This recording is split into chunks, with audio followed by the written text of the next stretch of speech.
We're back out on the bass buggy, and today we're talking about ways to quickly get rid of the skunk and start landing bass from the bank. With my system, it's as easy as 1, 2, 3. You won't want to miss this one. Stick around.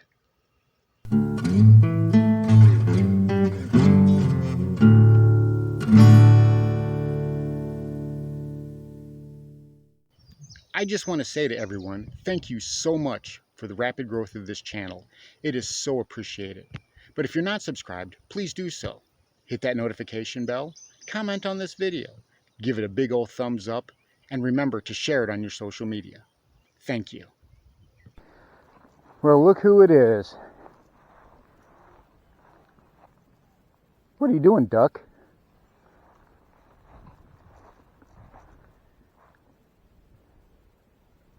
You coming to see if I have anything for you today? Or you just want to get your 5 minutes of fame?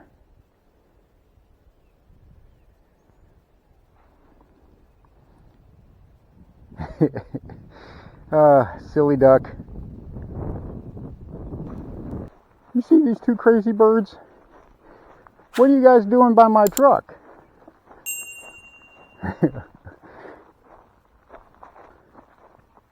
You figure you're just going to track me down, huh? Silly birds. You're just waiting on me. Says, why? He won't come to us. Welcome back to Lowbrow Fishing, and today we're talking about the subject of how to quickly and consistently put ourselves on bass.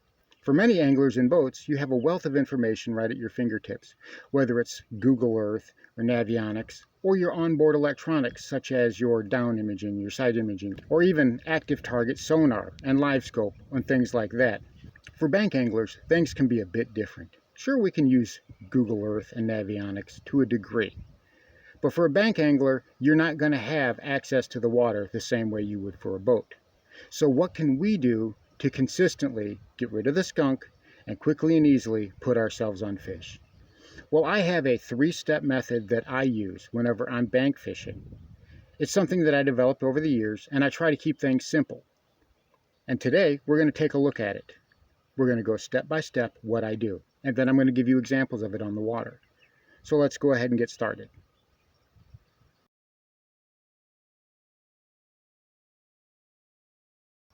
Step 1 is pretty easy and simple, and while it may not sound like much, it can really put you on the right track.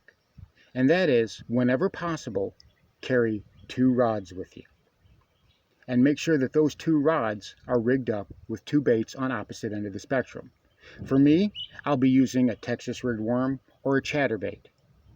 Or I'll be using a jig and a crankbait. Something that's on the opposite ends of the spectrum. Something that I can fish slow and then fast.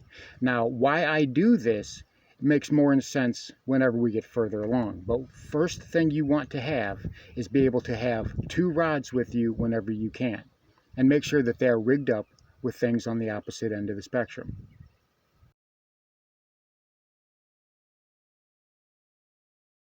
Step number 2, whenever we get to the water, we're going to assume that you know where you're going to be fishing, you know what lake you're going to be, whether you've been there or whether you've been there before or not. And we have got, if you can see behind me, we've got a heck of a storm coming in, and it's about time. We could use the rain. It's been dry around here. So whenever you get out to the water, pay attention to whatever's around you. Look for places where you're going to have access to fish. Unlike a boat, as we mentioned earlier, boats can pretty much get anywhere unless the water is just too shallow or unless there's just too much cover, vegetation, or whatever that the boat can't navigate through. But you want to find the places that you can easily access. Hopefully you've used Google Earth and done a little bit of homework beforehand, but you notice whenever you get out there, you can look around, you can say, okay, these are the places that I'm going to have access. Whenever you see the places that you're going to have access to from the bank, try to pick out the spots that are high percentage first. Let's go out on the water and I'll show you what I mean. Now when you're looking to cover water to find bass, you want to try to identify the spots that are high percentage areas. You say, well, right along this bank looks pretty good. there's laydowns, there's grass, and that may be true. And you can even see some, let me get my chesty down a little bit. You say that looks good. Everything looks good down there. There's some laydowns in the water right there, and you've got some structure and some vegetation, but it's that way all up and down through here. Every bit of this is exactly the same. Now we're going to go back over here in this pocket. And why are we going to go back in this pocket? Because there's some things that make it just a bit different. Fish want things that are just a bit different. That's where they like to set up.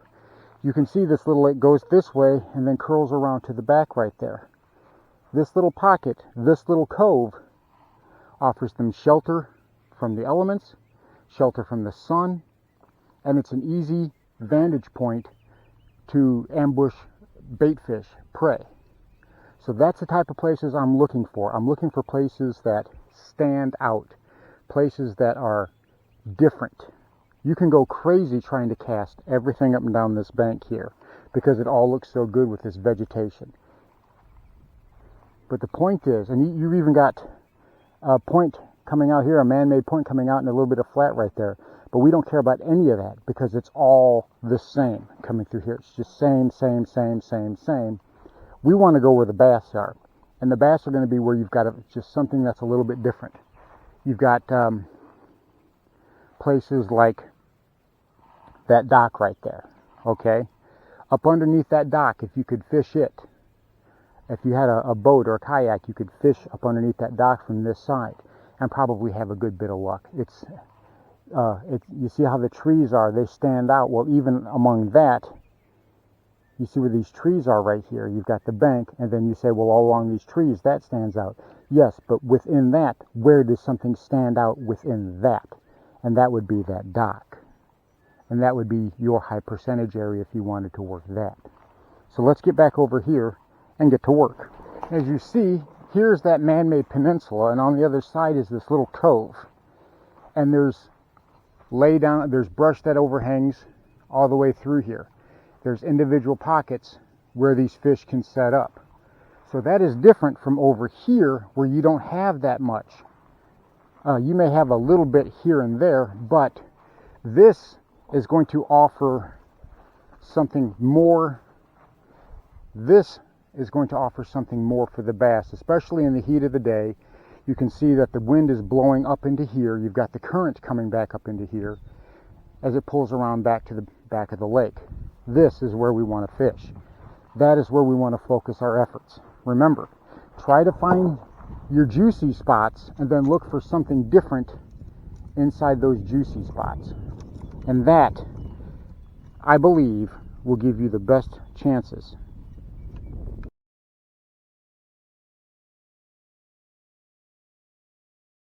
And lastly, now that we've found a place that we can fish and we have baits that we can fish, let's go ahead and fish them. And this is where having those two different baits comes in real handy. We found a high percentage spot, so we're going to act just like we're on a boat.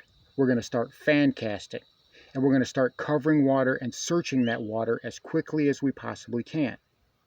Now we're going to use that bait pretty much like our sonar. Use that bait as a guide. Let it inform you about whether you have grass or whether you have structure. Are your hooks coming back clean or are they coming back dirty? That'll tell you a lot about it. So use your bait as your eyes and ears underwater since you don't have sonar. So you're using the system, you're finding places you want to fish, you're fan casting, and you found the fish. You found a good place and you've caught one, or you've hooked into one, or whatever, you found that you're getting bites. Then use your baits in tandem. And once you catch one or two fish out of the areas that you've targeted, pick up that finesse bait, that Texas rig, or that jig, or whatever, and go through there and methodically pick that part to pieces and see how many more fish you can get. Text poser again. Get her straight. Okay. I still want to get close to the bank, but I'm just not going to be able to get that close.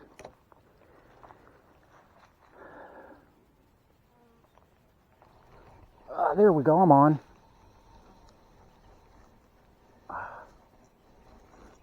Oh, that's a good one. Oh, I lost it. I lost it. Heartbreak and heartache. That was a good one too. I should have set the hook better. That was a really terrible hook set on my part. But we have found that the fish are indeed in here. So we're going to see where these fish are and what they're wanting to bite.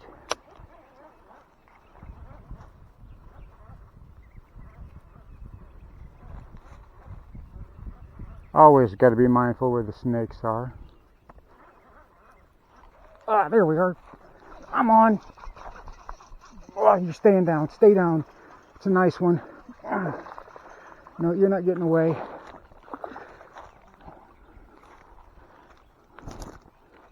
Beautiful, beautiful bass. On the chatterbait, on the homemade chatterbait. All right. That is a gorgeous, gorgeous bass. Caught him on the homemade chatterbait. He's probably about 14 inches, but we're going to measure him. From the line in the box here all the way to the end is 12 inches, so that gives us a good place to measure. Oh yeah. Oh yeah, he's 15. He's 15 inches. So right at 2 pounds. That is a gorgeous fish. That is an absolutely beautiful fish. We're going to let this fish go. Beautiful, beautiful fish.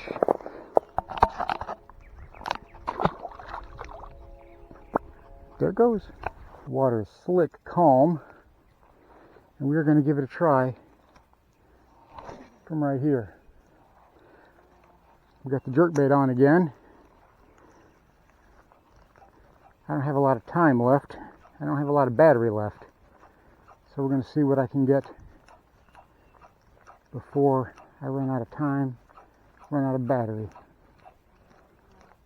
See if I can get anything at all, anything at all.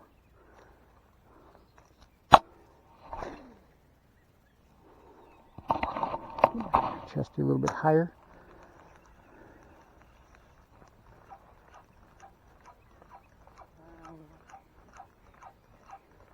Little bitty baby turtles. See a little bitty baby turtle right there. Oh, there we go. Oh yeah, that's a nice one. Come on, buddy. That is a real nice fish. There we are. Look at that beautiful thing. That is a 2-pound bass right there, kids. Let's go ahead and measure it.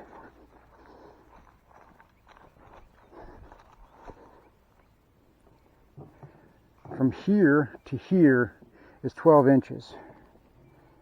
So that bass is probably 14 inches. Look at that beautiful thing.